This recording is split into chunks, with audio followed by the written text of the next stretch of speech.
Hello there, and welcome to Frontiers of Innovation, a live initiative brought to you by Canon.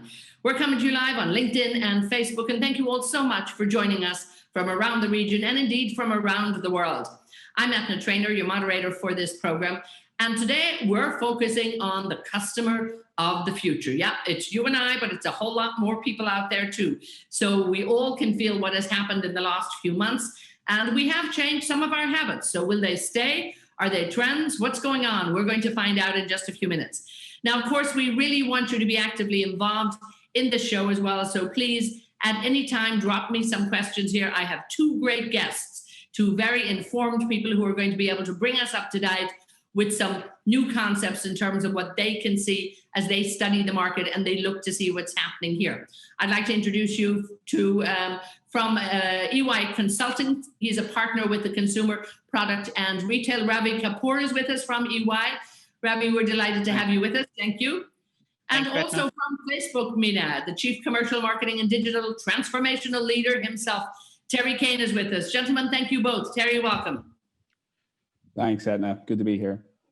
Now, I'm so excited to have you both here because I've been reading some of the tremendous work that you're doing, and you're really looking at what's going on with the customer of the future. Let me start with you, if I may, Ravi, and you have a report out there, the EY report, and it's the Future Consumer Index. And of course, it's something you update from time to time. But I bet you've had fun in the last few months really looking at this, because probably you've never seen the escalation in terms of what's happening and what are you looking for and how it's happening. Talk to me a little bit, because I know you have 5 sort of customer segments, as you like to call them, in terms of what's happening out there and where the customer of the future is likely to go. I'm going to hand it over to you, Ravi. Thank you, Etna. And indeed, you're right. Who had thought maybe 3-4 months ago that the crisis is going to play out for such a long duration? And we initially went into the survey, as we call it, the Future Consumer Index. And this is a global survey spread across 20 countries now. And we thought that it would possibly investment in futility. The crisis will pass away, like most of them have done over the past several decades. But here we are almost 250 days or even more into the crisis, and still there is no end in sight.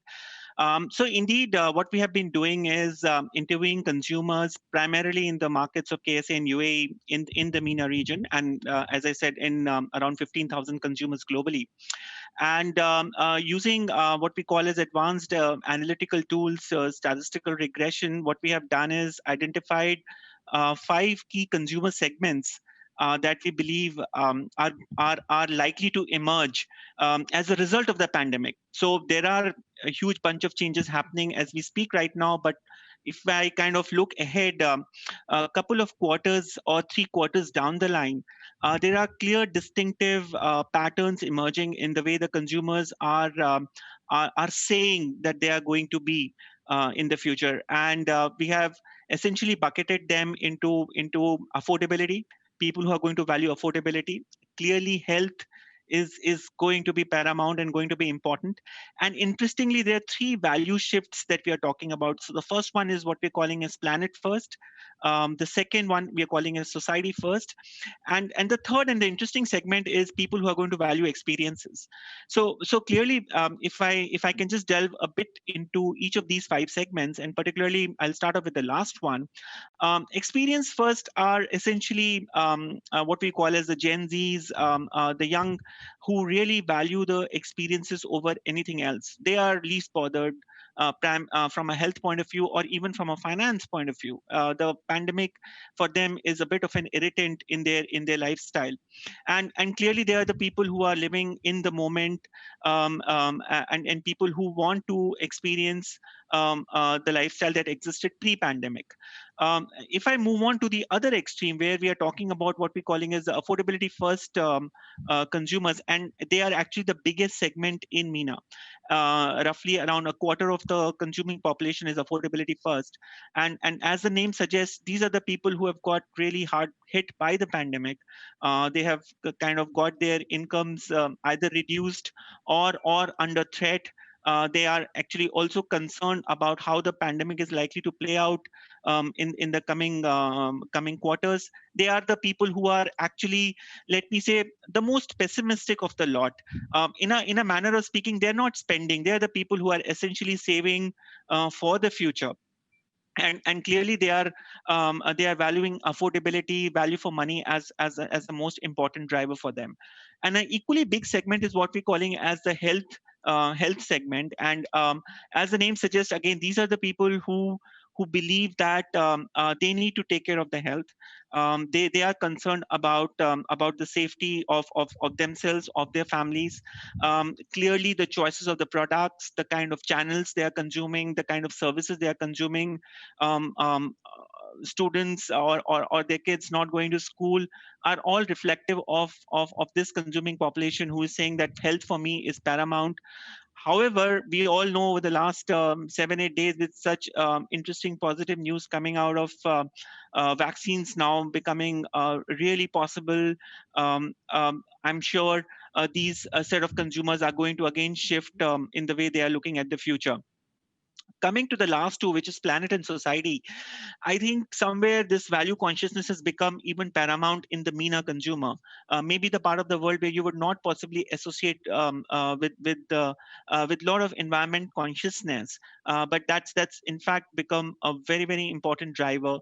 And clearly, people are telling us that they want to consume products which are more local, which are more made in their own country. They want to reduce their environmental footprint in a manner of speaking. They want to reduce wastage in their habits as much. And society is a very interesting trend again. And in a manner of speaking, it reflects the fact that I need to look beyond myself. And these are typically the most educated the consumers that are there in the society. They are obviously not concerned about themselves, but they're looking at the society at large. What does it mean sharing their data to make sure that they are informing the authorities on transmission? Again, favoring products which are more transparent, which are ethically sourced, are some of the key driving points. And again, these are the set of consumers who are adopting to digital in a very, very big way.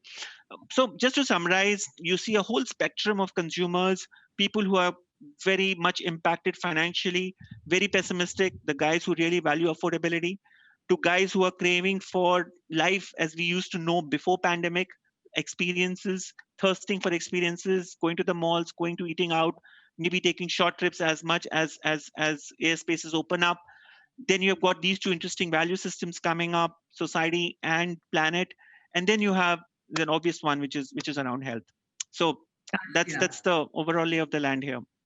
There's so much going on, and it's really a very, very dynamic time, and so much is happening so fast. Now, Terry, I think as people, roll out their lives on WhatsApp, on Facebook, on Instagram, you guys get a bird's eye view in terms of what everybody is looking at, what they're doing at.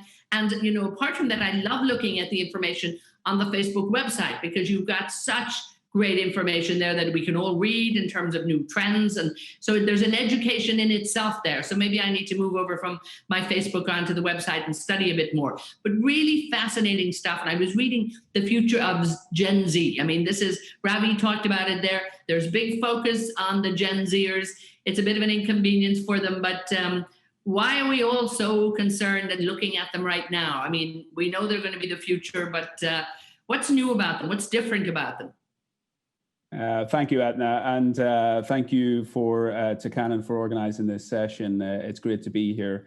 And maybe just to take a brief moment to recognize how challenging the situation is still around the world for everyone, and how uncertain.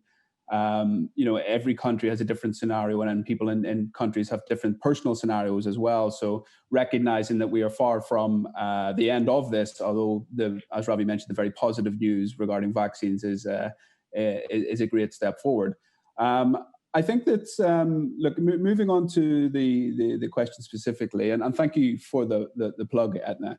Facebook for Business has a vast resource of information, and I encourage anyone who wants to find out more to dip into it. But the reason why Gen Z is highly important, well, first of all, what is Gen Z? It's we define it as, in 2020, it's people who are under the age of 25 years old. And globally, this population of people will make up about 41% of the world population. So this means that Gen Zers are not only too big to ignore; they are quite literally, in every way, shape, and form, the future.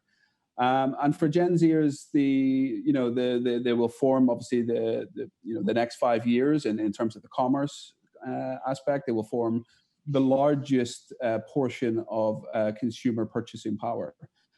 So it is a really important portion of our audiences to pay attention to now, particularly for brands who want to go on that journey with them and taking them from their views in the world at 25 years old all the way through to loyal brand consumers in the near future. But COVID-19 has been it's been really a formative time for them. COVID-19 has really struck them at a formative time in their development, personal development. If you think about it, educational journeys have been completely disrupted in every way, shape, and form. What was, at age 25, you're in university, you're probably maybe finishing university, moving on to a higher level education, or you're moving into the workplace, and career opportunities have undoubtedly globally been limited for many people.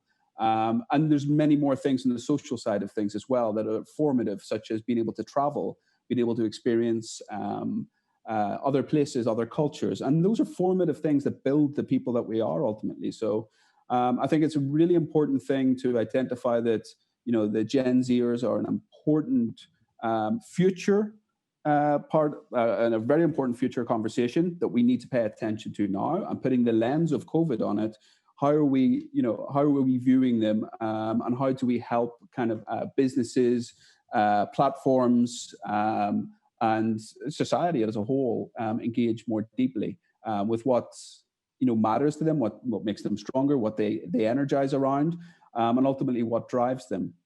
So we've got lots of good research on this, and lots of good analysis. In fact, we created a piece of research called Meet the Future, which identifies kind of 6 key areas that we want to focus on in this conversation. And we can dip into this throughout this conversation. But number 1 is all around identity, and that call to action around identity. And what's interesting about identity, particularly in the European context, is that Gen Zers are about 2.5 times more likely to describe themselves as introverts than extroverts. Now, if you think about that, introverts more so than extroverts, you might think, well, that's a harder market to communicate to. Well, in reality, what they're doing is they're communicating through smartphones.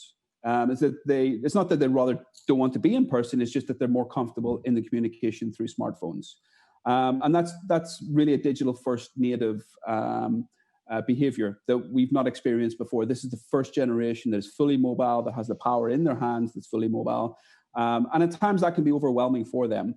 And they recognize, this great power comes great responsibility as well. And that they have so much power in their hands that they are then driven to be responsible for the future. And that comes in many different ways in terms of action as well. So identity is hugely important to Gen Z, which then obviously leads. Sorry, go ahead. I'll talk until you tell me to stop. Stay with me on that one a minute, Terry, because I think in this region too, we really have to look at this, and we have to look at this, all around the Middle East, and we have to look at it in a huge market like Saudi Arabia as well, where they're coming into the workforce, they need new jobs, and jobs that almost probably haven't been created in that. So there's a big cultural and social change that's happening in this region that also needs to be able to accommodate them. And I do think the governments are stepping up and realizing that, and, trying to run ahead of them, because they, as you say, they are the future. Give them 5 years, they're 30,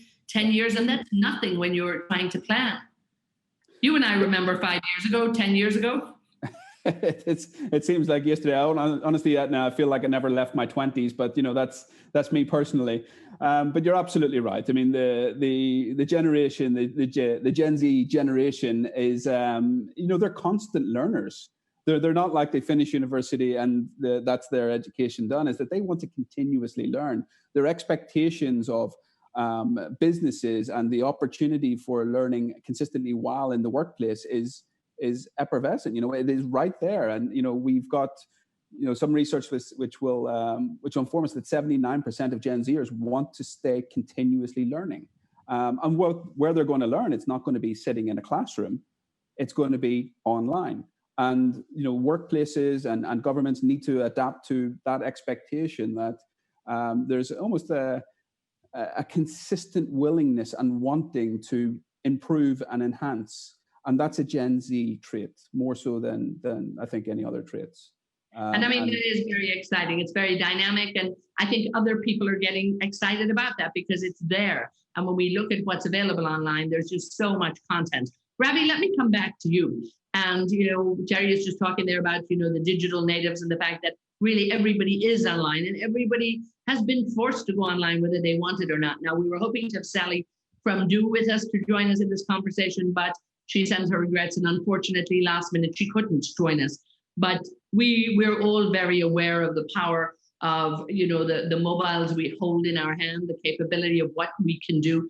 And indeed, how our life has changed, Ravi. Talk to me about what the consumers are looking at today. And I mean, I suppose a lot was beginning to happen, but things have really speeded up in the last year when it comes to digital. Ravi?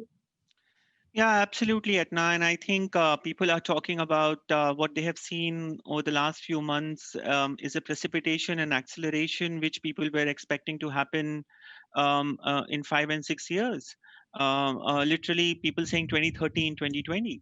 So there have been very critical shifts which have been happening all across the world. But I think particularly when you look at the MENA region, suddenly the whole embrace of digital is something which has become and across categories which have not been typically associated with being digital. And let us not forget that this region is known for its retail culture. People go out into the malls with family. That's one of the biggest source of outing and entertainment. And in a manner of speaking, that was one of the biggest reasons pre-pandemic retailers used to say, why invest in digital? Because who's going to sit at home and just tap some keys and order stuff? Where is the whole enjoyment in that process? And lo and behold, this crisis has come, and everybody across the spectrum, from luxury good players to food and grocery retailers to electronics to furniture makers, are embracing the digital channel because the consumers are doing that. So that I would definitely say is one big shift which is happening. The second big shift which is happening is a value for money consciousness.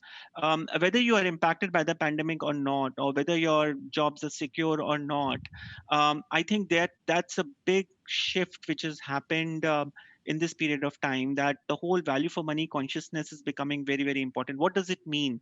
I will consume as much as I need. I will waste less. I will consume smaller packs.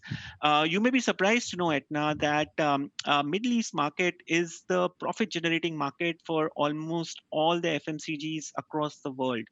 The price per unit is one of the highest in MENA. Gone are the days when that kind of a price equation can continue now, because the consumers are not going to vote for your brand if you're going to continue to charge premium, which is not justified. So that value for money consciousness is going to pervade across the society very clearly. The third thing which I would like to talk about is health. I think health consciousness is becoming very important again. So that will reflect in the way I do my product choices. And clearly, one of the segments which have actually been the least affected by the pandemic tribulations is fresh or food as much. And players after players are telling that that's been the most consistent, most evergreen category that has played out in this period of time. And added to that is the entire basket of things around home care, where you're talking about improving the home hygiene. So that whole health consciousness is going to become very important. So that I would say would be the third bigger change which is happening. The fourth thing I would say is a greater awareness and understanding of what am I consuming. Is it made locally? I think in a manner of speaking, it's a bit of a geopolitical play here, but this whole understanding that can I consume something which is made in my country, which is made locally, in a manner of speaking that is trying to support the local businesses as well as reduce the environmental footprint which I'm actually generating, and which also is in a way, manner of speaking, reflecting in some of the choices that people are going to exercise. And since Terry talked a lot about Gen Z, and one of the important statistics, I look after the automobile market as well. And what we have understood from Gen Z is that only 12% of Gen Z are interested in owning an automobile. 12% of the of choice of 40% of the population, you can do the maths there. So that whole consciousness of less ownership is something which is going to be maybe not so great for the environment, is something which is going to come and become more important. So I would like to say consciousness on becoming more value conscious, more health oriented, embracing digital in ways that they have not done in the past, being more focused on local, on your own country produce, looking for more transparency and ethical behavior from brands that they trust, because they clearly believe that this pandemic is a man-made pandemic. It is not an accidental pandemic. Which has happened, and hence the greater consciousness of what I do today and how it is going to leave the world for generations to come is not a shot in the dark or a pie in the sky, a way of looking at things. And Ravi, indeed, No, probably all of these areas are something we need to talk about, and everybody needs to talk about. Terry, are you finding the similar trends, coming through all your research? I was just going to say, do you mind if I build upon that, because that's that's certainly an area which we've covered a lot in our research. I think if you think fundamentally, the energy and the passion that Gen Z has that maybe older generations don't necessarily have, is still this belief that they can change the world, that they can make it a better place. And I think that is something that is really important, particularly when considering the shift to digital and the shift to enabling mass action through your phone, and whether that's taken on social injustice, sustainability, environmental causes. There's a multitude of these different conversations, and particularly in bringing it back to the commercial conversation for brands and businesses. I think what's really important to pick out as well, what's happened this year, is the fact that I think it's about 71% of Gen Zs want to see more global diversity in advertising. I think it's a really important call out here that we don't want to see necessarily just the same faces with the same ethnicity on advertising throughout the world. Is that there is a need to see diversity, there is a need for inclusion, and that's something that particularly at Facebook, that we're getting right behind.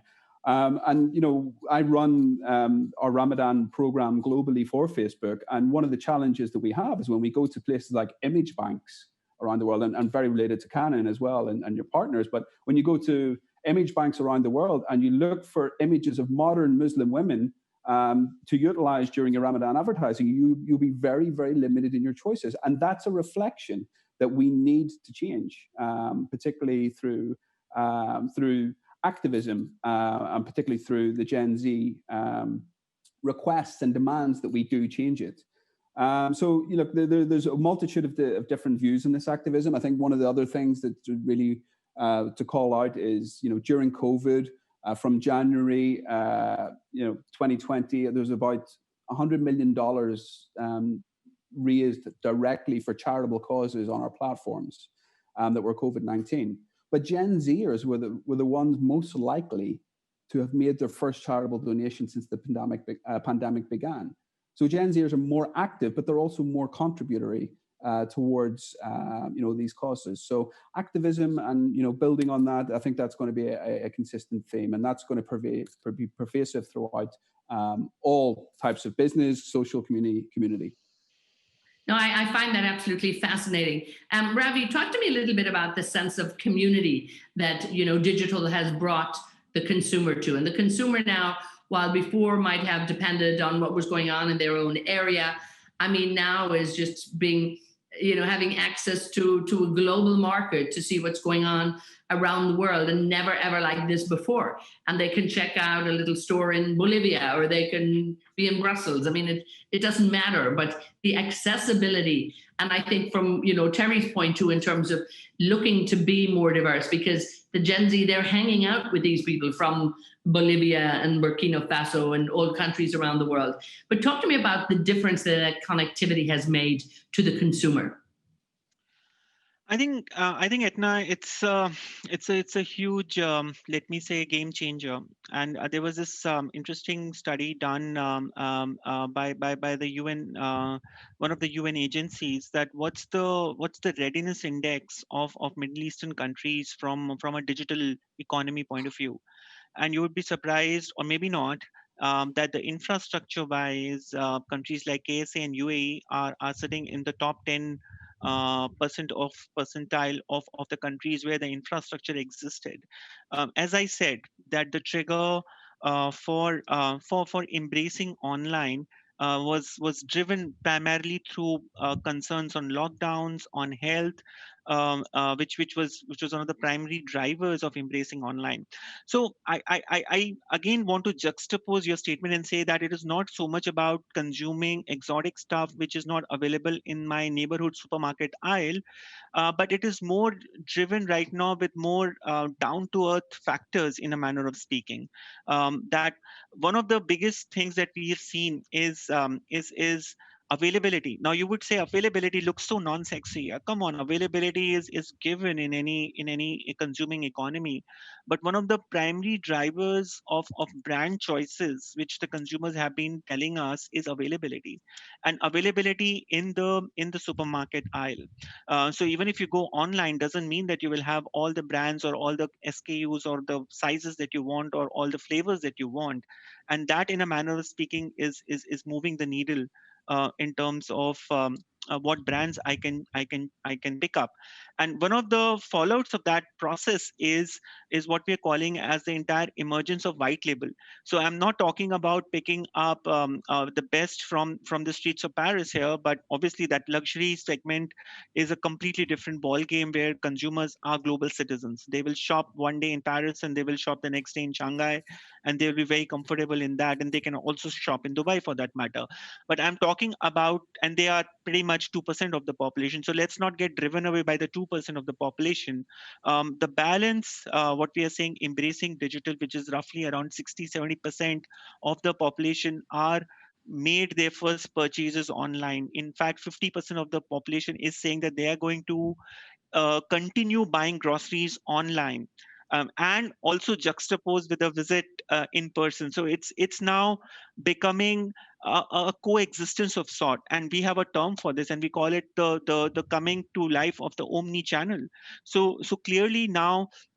Digital has now become an a credible channel which consumers will dip into if they want to, and if they want to go out, they will go to a brick and mortar store and do that. In fact, the other day I was in another conversation internally, and we had the C-suite from Brand for Less, and they were saying that their brick and mortar is an integral part of their online, and so much so that almost 95% of their pre-pandemic volumes have now been actually achieved in the past few months now. So the deal hunting, rummaging through layers of clothes and discovering what is going to fit me best is not going to go away. But I think fundamentally what digital is trying to do is to become a very credible channel of choice.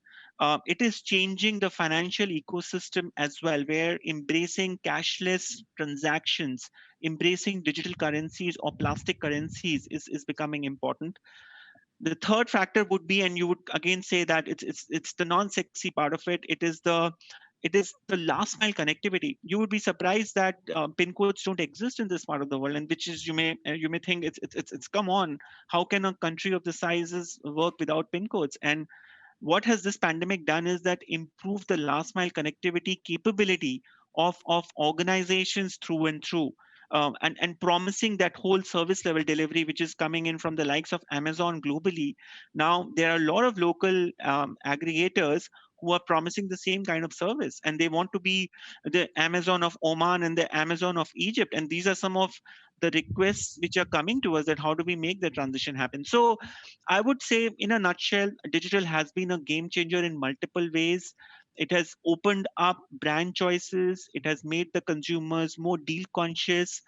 I would throw in another statistics. 80% of the automobile purchases which are happening today is happening online. Only the last element of doing a test drive and maybe just signing on your insurance papers is happening in the dealership. 80% of the choices when a consumer is walking into a dealership, be rest assured that you are in the hitting zone. So last mile connectivity I just talked about. So I think there are a lot of these ecosystem pieces which are coming to life in a pace and in a way which was not thought about before.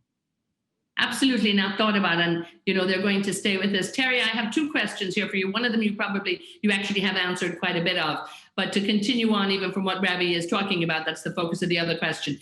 Shelley had asked, do you think Gen Z is more socially responsible? I think you've already addressed a bit of that, but keep that one in mind as well. But a question from Hibat is, do you think that the pandemic will actually really change people's habits for good and the way of living?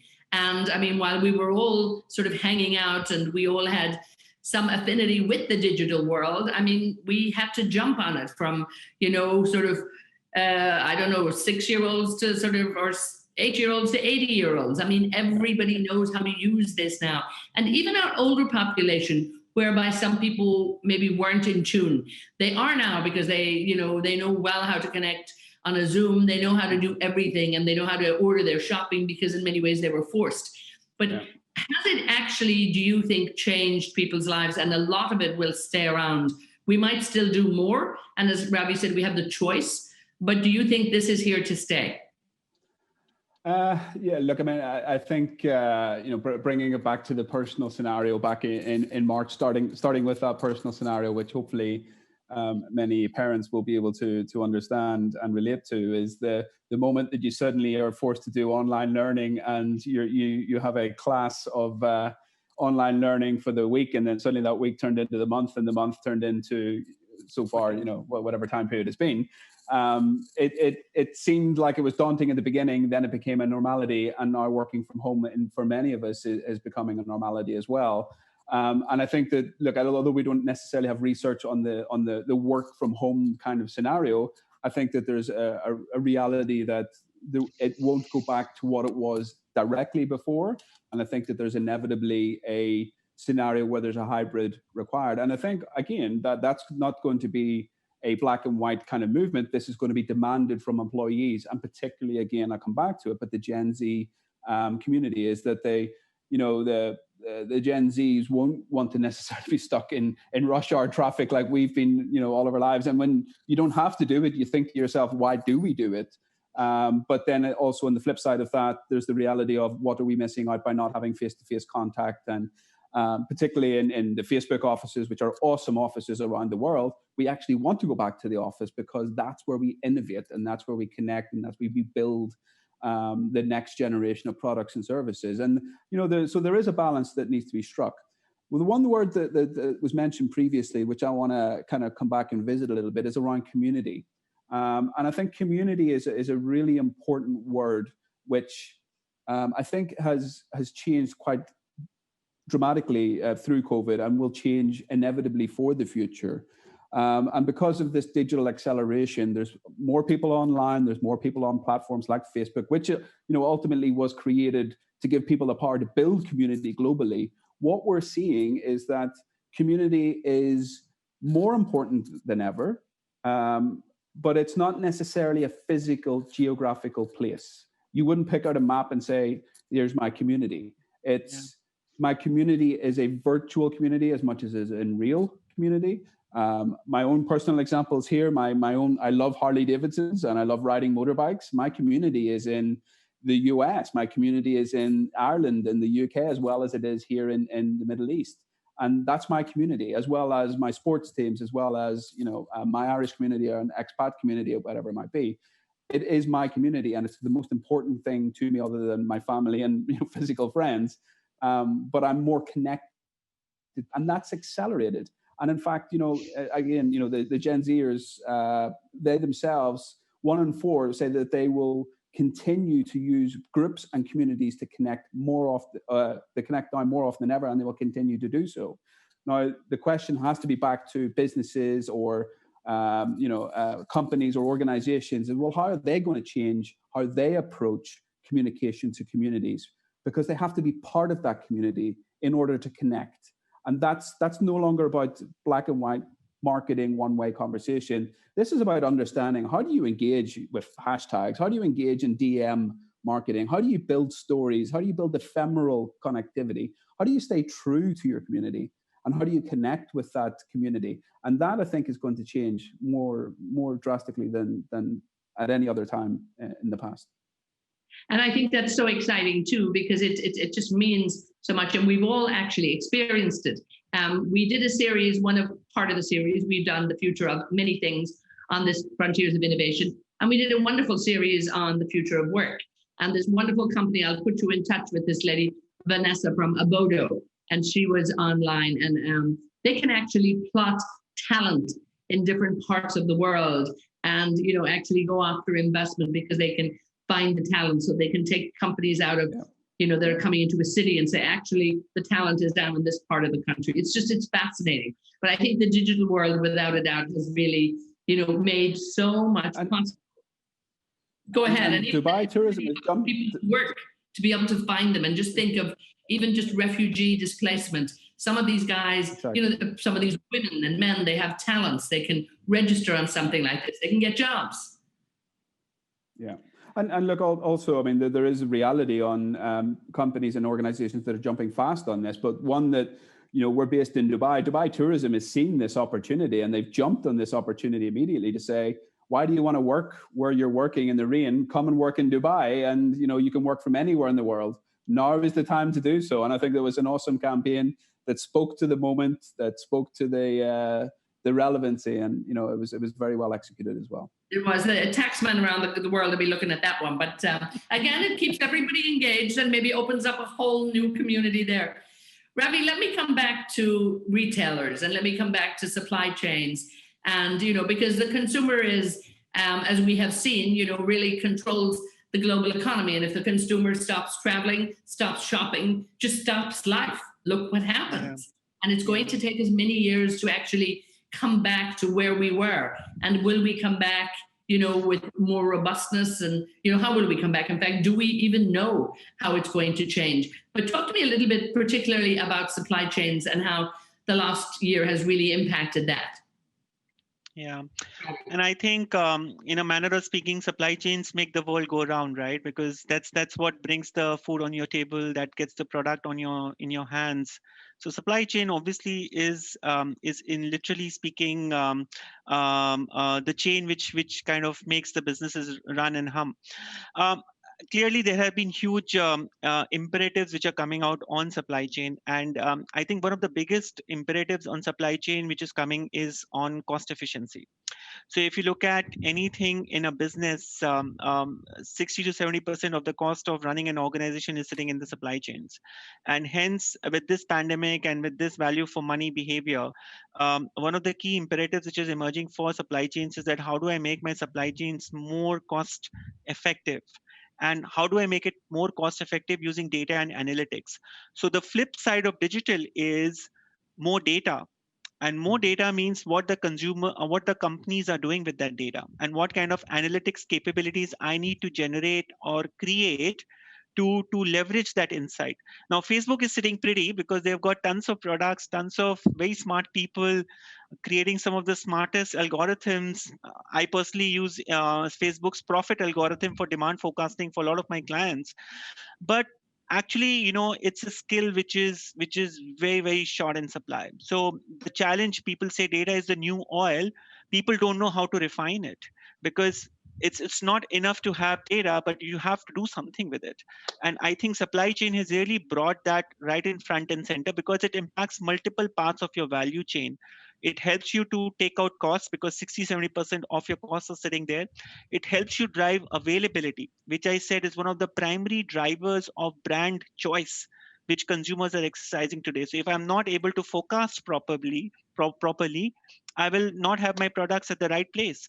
And hence that's going to impact. The third thing that we are seeing on supply chains is that they are becoming shorter and smaller. So gone are the days where products are moving across multiple geographic boundaries, and particularly when we are talking about food, as a supply chain. There is so much of what we call, and it's a theme which is very close to me, is the whole concept of vertical farming. And you would be surprised that Singapore, of all the city states, every building of choice has a vertical farm on its roof now. Now, what does a vertical farm do? It creates fresh veggies and fruits and tomatoes right on the rooftop, and you just need to bring it down to your homes and to your supermarket aisle, and that's it. Gone are those farms and hundreds of kilometers of travel. So supply chain is getting disrupted in multiple ways, and particularly in terms of shortening the distance of travel that they need to undertake as well. So, and last thing I would possibly like to add in supply chains here is that how do you actually drive or remove the long tail? So I think somewhere the consumers are telling us, and there's a clear data point saying that I'm okay with less choice, give me better pricing. And that has got huge implications for supply chain, because gone are the days where we talk a lot about Uberification or Amazonification. What is Amazon all about? It's the biggest store of the world. You have got SKUs which are in millions. What is it telling you? I can purchase anything under the sun, like you said, Bolivia, Burkina Faso, and whatnot. But somewhere the consumers are telling me or telling us, I don't want that so much of choice. And I have a very interesting example of a company that I've been tracking. It's called the Honest Company. And the Honest Company is essentially talking about, I just have 5 varieties of soaps. And if you type soaps in Amazon, you will get 58 or 1,000 varieties of soaps that you can buy. So what supply chains are now embracing is less choice, better availability, better cost, but driving the whole quality and the environmental quotient around it. So it's fairly complicated, but it is completely interlinked with what the consumers are telling us.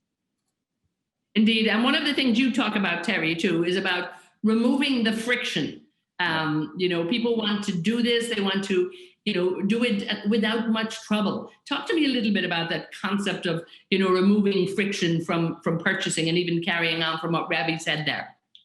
Yeah, and then Ravi makes some very, very, very poignant points there, and that again reflect a lot of the information that we know about people, and we do have a lot of data on our platforms, and a lot of data of that is enabling businesses to become more discoverable. Because I think one of the things that we can all relate to is it's just the sheer volume of choice that exists, either in search or platforms like you mentioned, and expectations are not, I should have to go in here and type and find it in that 50,000 soap example. I should get the soaps presented to me that relate to me, that relate to my choices, that relate to my values. And therefore, that car salesroom scenario, almost by the time they hit your timeline, it should be that is the moment of truth. That is the chocolate bar at the checkout kind of moment. And that's, that I think is again, one of these paradigm shifts, is that consumers are no longer expecting to go in and spend hours searching for something, is that they're expecting to be discovered or discover items that are relevant to them. And that comes through data, and that comes through their company's ability to utilize data. Now, the friction conversation is again super important for businesses and organizations, because the Uberization, etc. Those examples of Uber done something a little bit better than another company, and they've done it exceptionally well, and they focused on tracking and following in time, etc., and respecting people's time, and that removed the friction in the process. So that removed the friction of standing in the side corner or phoning a street corner, phoning a taxi and waving one down, to sitting in your living room and watching one. Now that removed the friction point. And again, every single industry is open to replacement if they don't focus on removing those friction points. So I've ordered more food to my home than I've ever ordered in my life through the COVID lockdowns. And even now, when I'm still able to go and shop, I now order my food through WhatsApp, through a butcher I've met in WhatsApp. He's happens to be an Irish butcher in Dubai. So it speaks to the value of supporting my local community in Dubai. Yeah. I do all of my commerce in WhatsApp. He knows me. He comes and drops it off, and he takes payment on tap, so I don't need to worry about cash. My friction is completely removed. So I will continue to go back to him until I face a friction, and then I'll find something else. And that's every element of business. So, to put it into two very simple places, people want to discover, they don't want to search. And people want to have friction removed from the process. And if you can focus on those two, and this is not, come out and create a game-changing strategy from one day to the next. At Facebook, we focus on iteration. And we focus on iteratively improving the small things over and over again until we need to improve the whole thing again. So iteration is critically important, and removing friction is part of that. And of course, can I add a point here? Yeah, I'll bring you in, Ravi, in a second too. When you do that too, it's freeing up people's time. I mean, this is the one thing that's so valuable. So all of that, as you say, take the friction out, Terry. Life is good. You don't have to focus so much attention on that. And then you can get on with what you want to do. And Ravi, what does the consumer want to do now? And follow on from what Terry says there. I know you want to come in. No, thanks. And the reason I just wanted to come in was that there is a flip side to it. And the flip side is what I like, the word serendipity. In fact, it's one of my favorite movies as well. So you take the serendipity out of life. So you get exactly what you did, what you wanted, and this is what I am, and I'm getting exactly the same choices, and that's online for you. So somewhere what we have done, and frankly, Future Consumer Index is an index that we've started in the pandemic period. EY has been investing in what we call as the Future Consumer Now, a study which has started almost 4 years back. And one of the key hypotheses which has stuck with me, and this is nothing to do with pandemic, is that if the bots are going to do the shopping, who is going to do the buying? So the fundamental point here is that if you become so regimental in the way you do your choices of your ready-made products or ready-to-use products, what is the difference remaining between buying and shopping? And hence, there is a clear path emerging that the whole concept of frictionless behaviors will be different for different categories and different classes of consumers. So if I'm a deal seeker, I don't enjoy, or I don't want to have the comfort of my living room. I get the joy when I go to an aisle and I get a deal which I was not getting online, and I got it on the aisle of the supermarket, right? So the whole picture of a consumer, the moment you start imposing your persona on the world, and forgetting empathy as a word, is going to have a challenge in the way you interpret the possibilities there. So clearly, I think shopping and buying are going to become two different verbs with very, very different meanings. That was one thing that I think is going to possibly outlive the pandemic, and it has got a lot to do with technology and ease of access. I think the second thing that we are talking about is that, can technology be so pervasive that it is actually effortless or not present? And you would be surprised at the amount of searches, and maybe Terry, you can add to it, which is voice-based searches happening now. People are not typing, people are just talking, like we are talking to each other, and the AIs and the speech recognition systems are becoming so good. Now, I remember my first iPhone, and now they're able to understand the Indian accent. Earlier, Siri was not able to understand the Indian accent. Now they understand the Indian accent so well. So technology is going to become very ubiquitous, but at the same time, it's going to be faceless, or it's going to be completely frictionless in that manner. The third thing I would like to say here is that I think somewhere the importance of personalization is going to become important in a lot of categories of consumption. So in the kind of food that I eat, in the kind of personal care products that I have, personalization is going to become important, and a lot of disruptions is happening. Now, I have got an example of Gillette, the best a man can get, and you also have Harry's, which is just one razor. So Gillette would come out with 15 varieties of razors, but Harry's just has one razor.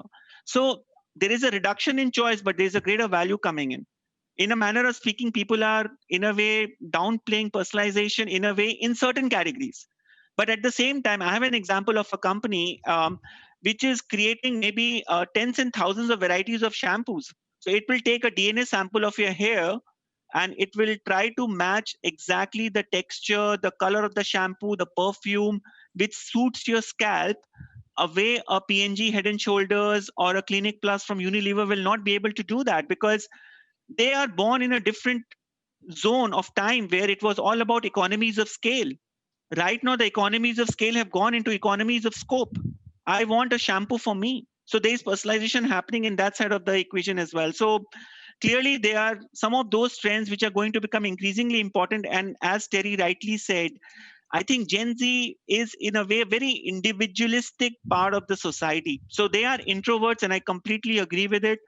They are also very conscious of their own personal style, of what they stand for. They are not people who are mass oriented in that way. So that's going to become very, very important as well. So some of these trends of personalization, use of technology in newer ways, choices of products that I'm going to make which are suiting my style are going to become important for me.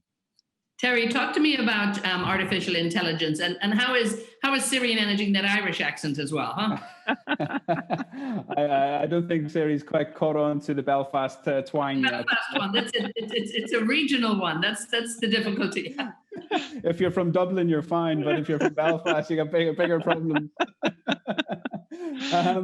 So yeah, look, I think we're very much in the early days still of of artificial intelligence and what it can do, but undoubtedly, we've come on leaps and bounds over the previous years, and that's been driven again by consumers' demand, because they want the least path to resistance. Consumers want to be personalized in every way, shape, or form, and that personalization and that path of least resistance on the scale that we're talking about around the world, and billions of people engaging on a daily basis, can only really be managed through artificial intelligence in many ways. So that's in early days, and I think it will continue to inevitably. It's going to continue to evolve and enhance and get better. I think as well what benefits. We've talked some of them, but I think from a business standpoint, this benefits all businesses. It benefits the small business, the micro business just starting up, all the way through to the giants of the world, because particularly in our platforms, there's a democratization of space. So we reward companies that target, utilize data to speak to people that want to hear from them, and we ultimately penalize those that don't respect people's space on their timelines, and are whenever you see an ad that you don't like, you can basically exit out. And whenever you exit out, that's a negative trigger towards that brand. And that's really important, because we want to make sure that our platforms and our news feeds, whether it be Instagram or Facebook, and obviously WhatsApp as well, Messenger, are highly respected personal places where brands, and we believe this, brands play a part in people's lives. I want to hear about motorcycle brands because I'm a keen motorcyclist, as well as I want to hear about my football teams and other relevant things around that. What I don't want to hear about is something which is completely irrelevant to me. And that is all driven by the power of AI. And I think that is going to enhance, and the democratization for businesses means that you can pay for the relevancy in front of the person that you're putting it to. And I think the tools as well for businesses to utilize this they're coming on leaps and bounds from where they were, not just 2 years ago, but 6 months ago. Instagram shops and shopping on Facebook. You can create your whole online shop as a startup within a couple of minutes, and be targeting people with information that's relevant to them. And you can build this from the comfort of your own home, as well as those large-scale companies who can do it with marketing teams and agencies, etc. So, that's what keeps me obviously excited about Facebook as well. I'm personally invested. I like to see the small business story really come through, as well as the big companies. And I think, that's absolutely essential for small business. We have about just 7 minutes left. Ravi, talk to me about the small business, because so many people, are looking at the entrepreneur route. So many younger people are looking at this compared to what they might have done years ago. People are changing careers. And I think a lot of people might have been forced into this as well. So this makes them, yes, a new consumer, but it actually makes them, a different worker for the future as well. So it will probably go both ways. What do you think, Ravi?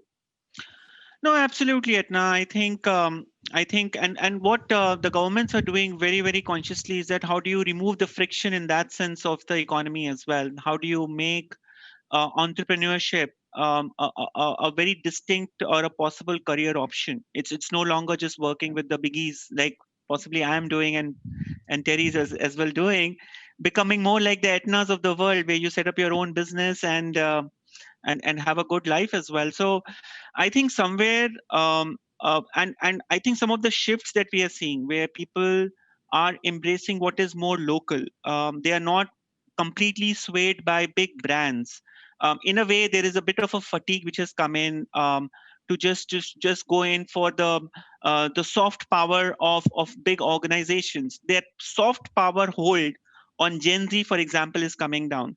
And I think somewhere I would also like to talk about the fact that a lot of regulations which the governments are putting in place from a data point of view. So if you talk the GDPR, which EU is putting in place, in a way, they are trying to reduce the stranglehold of the likes of Facebook on your data, and in a way make the data accessible to a wider population, so that you have access to what the consumers are telling us, and in a way make a lot of new business models possible in today's world, which is centered on creating something which is personalized, centered on something which is based on an actual need or a problem that I'm solving. And I'll just give you a very simple example. And maybe in Dubai would have heard about Washman. And one of my friends, Yes. and the whole logic is laundry at your doorstep. Now, those kind of services were not thought about maybe even 5 years ago. So how are you able to create a business model which is successful in a city like Dubai, where everybody practically owns a washing machine, but still you have the likes of Washmen coming in and surviving and actually doing well? So I think it's a great time for small businesses. They are leveraging the niches available in the business ecosystem, leveraging data, leveraging the support of the governments, and leveraging, more importantly, the awareness and the acceptance of the society at large, to not just go with the herd mentality and go for the brands that their fathers and their grandfathers have been using, and explore and experiment more than what they have been doing in the past. And indeed, the opportunities that are out there, without a doubt, are endless. And I think we're beginning Yeah. to see even so much more creativity, I think, coming from so many different people. Thank you for that, Ravi. Terry, I'm going to leave you the closing word here. We have a few minutes still. It's just one or two. But again, you look to the future, you look at the possibilities that are out there. We see so much dynamism in this market. What's next? Where's the future of the consumer going, Terry? Yeah, look, I mean, the example that Ravi gave there in Washman, it's a great example of somebody that was solving for a friction problem. I would argue that dry cleaning was there before, but it just wasn't in an app, and it wasn't a price that was necessarily competitive, and it removed the friction. And I think what we'll see is we'll see a heck of a lot more of that. I mean, I think of this now. I talked to you about my butcher. I order through WhatsApp. I get my petrol delivered through Cafu. I get my clothes washed by a washman. I get all of my, et cetera, et cetera. There's just consistency of these. But one of the things that I really love doing in my role at Facebook as director of marketing is to get out and to see our small businesses. And I met virtually, unfortunately this time around, a lady called Nala in a company called Eli Home Decor, which is in Egypt, in Cairo. And she runs a very small tableware business for her family and basically supports her family through this. And they launched a small business. They had nominal sales. They put it on our platform. They competed with some of the largest home decor companies for tableware and accessories. And then they have 100% increase in direct sales year on year. It's just enormous success stories. And there's millions of these small business success stories because they're utilizing where people are.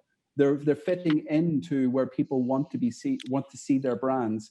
And I think that focusing on discovery and removing friction is going to be particularly the future. And look, this is Gen Z. This is their time. They're going to come out of this pandemic with a different view on the world, and they're going to use digital platforms in order to express that. And I think in our region as well, it's greater than 41% of the population is under 25. So that is the next generation that we got to build for. And that's the future consumer that's out there.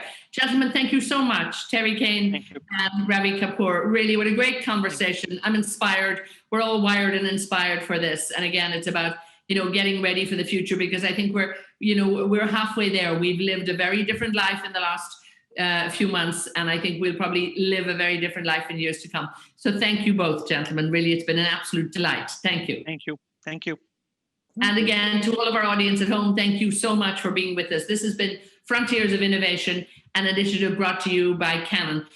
We're so excited that you do join us. We're bringing you these monthly updates, and we will every month bring you a new topic. So keep in touch, drop a note, let us know what you'd like to see covered, and we'll stay in touch with you. So for me, Etna Trainer, from all of the team at Canon, and from all of our people who kept us on the air tonight, and to all of you at Facebook and LinkedIn, thanks for keeping us live. Take care and bye-bye. We'll see you soon.